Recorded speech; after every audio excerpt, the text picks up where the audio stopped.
बिस्मिल्लाहिर्रहमानिर्रहीम, अस्सलाम वालेकुम। मैं हूं गुलफाम चौधरी। आप देख रहे हैं मेरा फेसबुक पेज और यूट्यूब चैनल। पाकिस्तान की इस बदलती सियासी सूरत हाल जिसने पूरी कौम को एक तजस्सुस में डाल रखा है और पूरी कौम ये सोच रही है कि आने वाले दिन पाकिस्तान की सियासत में किस तरह के होंगे और आने वाले दिनों में इमरान खान साहब के हवाले से क्या खबरें हैं, इस पर अहम तरीन तजिया दिया है डॉक्टर शहबाज गिल साहब ने। आइए पहले उनको सुनते हैं, फिर उस पर बात करते हैं। सबसे पहली खबर आपके सामने रखते हैं कि मौजूदा रजीम और पाकिस्तान तहरीक इंसाफ के मुज़ाकरात का दूसरा दौर हुआ। इनको करीब से देखें तो एक बात वाज़ेह हो जाती है कि चौधरी निज़ामुद्दीन इस वक्त शदीद प्रेशर में हैं।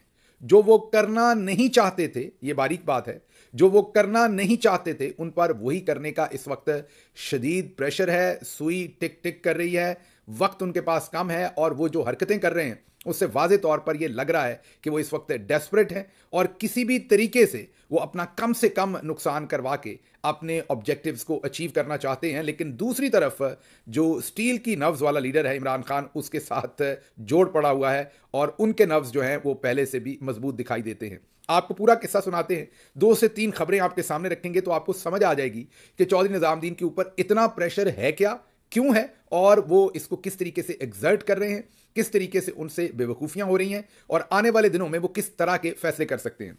सबसे पहले तो याद कीजिए कि चौधरी निज़ामुद्दीन ने इस सारे माहौल के अंदर इमरान खान को डिस्क्रेडिट करने के लिए या आपको कंफ्यूज करने के लिए सबसे पहले उन्होंने टाउट सहाफ़ी छोड़े। उनसे जब काम नहीं बना तो उसके पीछे उन्होंने क्रिकेटर छोड़े, याद कीजिए शाहिद अफरीदी साहब को। उनसे भी काम नहीं बना तो कुछ एक्टर्स छोड़े, कोई ख़वातीन एक्टर्स, फीमेल्स और मेल दोनों तरह के एक्टर्स जो हैं उनको छोड़ा गया। उससे भी जब काम नहीं बना तो फिर उसके बाद मौलवी हजरात को छोड़ा गया और फतवे दिलवाए गए, याद कीजिए।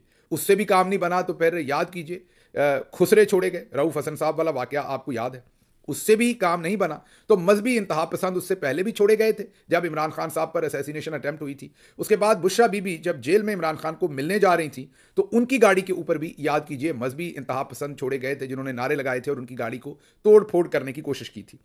ख़वातीन भी छोड़ी गई थी, याद कीजिए। एक खातून को पता नहीं कहाँ से पकड़ के लाए थे जिसने कोई किताब लिखनी थी, जल्दबाजी में बेचारी से किताब लिखवाई, किताब की रूनमाई हुई या नहीं हुई। सैयद तलत हुसैन साहब, ये सैयद पे आपने जोर देना है यहाँ पर भी, सैयद तलत हुसैन साहब उस किताब की रूनमाई में अगली सीटों पर बैठे हुए थे। उन मोहतरमा ने भी इमरान खान के ऊपर गंद फेंकने की कोशिश की। वो लगता है ना उनकी किताब लिखने वालों ने पढ़ी ना लिखवाने वालों ने पढ़ी, वो लॉन्च होने से पहले ही पिट गई। तो ख़वातीन भी छोड़ के हमने देख ली।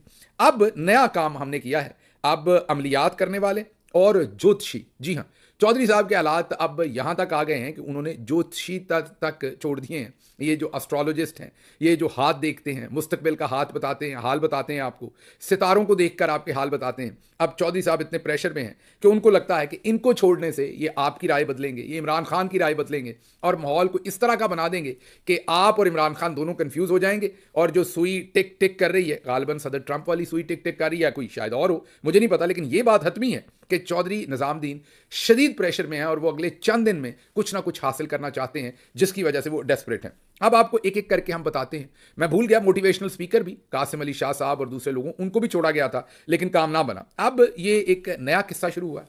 सामिया खान साहबा, उनको छोड़ा गया। ये अस्करी एस्ट्रोलॉजिस्ट हैं मोहतरमा। इनको जब जब चौधरी साहब को ज़रूरत होती है इनको बेचारी को छोड़ दिया जाता है। लगता है इनकी जो नौकरी किसी चैनल पे करवाई थी वो भी चौधरी साहब ने करवाई होगी, क्योंकि मैंने जैसे आपको कहा कि चौधरी साहब दलिया बनाने से लेके ज़राअत वाले काम से लेके इंश्योरेंस, बैंकिंग, तमाम चैनल्स के साथ साथ, तो फिर ये कैसे हो सकता है कि मुस्तकबिल का हाल कोई और बताए? वहाँ पर भी तो हमारा ही जो है, हमारे इश्तराक से ही काम होगा। तो हमने हाथ देखने वाले जो लोग हैं, सितारों के हाल बताने वाले जो लोग हैं, उनको भी हमने अपने ही हाथ में रखा है। देखें ना, किसी की दूसरी शादी करवानी हो, किसी की शादी तोड़वानी हो, तो फिर ये सितारों को देखने वाले ही उसको जाकर बताएंगे। बहरहाल अब आपको इंटरेस्टिंग बातें बताते हैं और एक पैकेज भी दिखाएंगे कि सितारों को हाल देखने वाले जो हैं वो कहते क्या हैं। पहले ज़रा एक्सप्लेन कर दें आपको।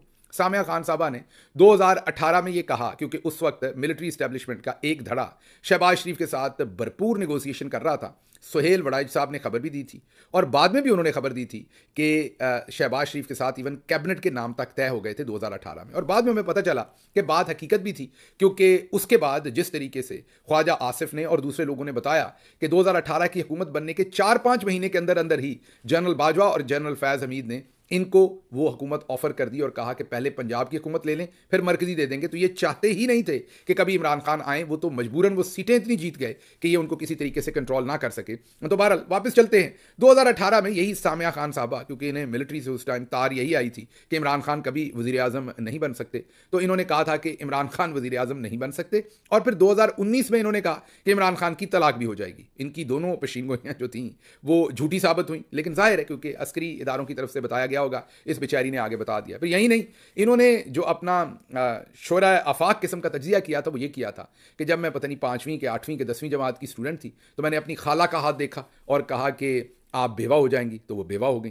दूसरी खाला को मैंने कहा कि आपकी तलाक हो जाएगी, तो उनको तलाक हो गई। इसी तरह जिमी विर्क साहब एक किस्सा सुनाते हैं कि सामिया खान साहबा ने उनके एक दोस्त को कहा कि आपकी तलाक हो जाएगी। उन्हें गुस्सा लगा, उन्होंने वापस मुड़ के सामिया खान साहबा को कहा मेरी नहीं, आपकी तलाक हो जाएगी। फिर हुआ क्या कि साल 2 साल के, इन्होंने कहा था 2 साल के अंदर अंदर, 2 साल के अंदर अंदर उसकी तो ना हुई तलाक जो जिमी विर्क साहब का दोस्त था, लेकिन सामिया खान साहबा की हो गई। तो बहरहाल ये मामला जो हैं ये चल रहे थे। लेकिन अब सामिया खान साहबा अपनी कोई वो 900 के करीब गलत प्रेडिक्शंस करने के बाद आखिरकार उन्होंने चौधरी साहब के कहने पर अब वो मैदान में उतरी हैं और फटाफट ऐसी प्रेडिक्शंस कर रही हैं कि कहीं वो इमरान खान साहब के कानों तक पहुंचे या पीटीआई के कानों तक पहुंचे और वो प्रेशर लेकर इनका, अब चौधरी साहब की सोच है ना, अब इनका प्रेशर क्यों लेगा कोई, लेकिन चौधरी साहब की सोच है कि चलें ज़ईफ़ुल इत्तेक़ाद होंगे, कह देते हैं, हो सकता है इनकी बात सुन के ही वो बात मान लें जो हमारी नहीं मान रहे, सख्ती से नहीं मान रहे, तमाम तर जबर से नहीं मान रहे, तो सितारों के हाल में से ही वो चीज़ निकाल लें।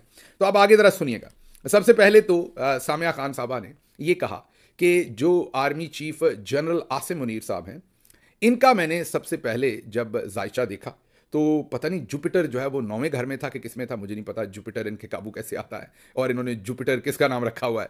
बहरहाल उन्होंने कहा कि ये सैयद भी थे, तो मैंने कहा कि आर्मी चीफ तो यही बनेंगे और फिर ये आर्मी चीफ बन गए। तो ये बात तो उन्होंने कही, लेकिन अब वो बड़ी इंटरेस्टिंग बात कहती हैं। अब वो ये कहती हैं कि जो 2025 का साल है उसमें army chief general Asim Munir साहब जो हैं उनको बहुत ज़्यादा इज्जत भी मिलेगी और उनका नाम भी बनेगा, और ऐसी इज्जत और एहतराम और नाम मिलेगा जो पाकिस्तान के पहले किसी आर्मी चीफ को नहीं मिला।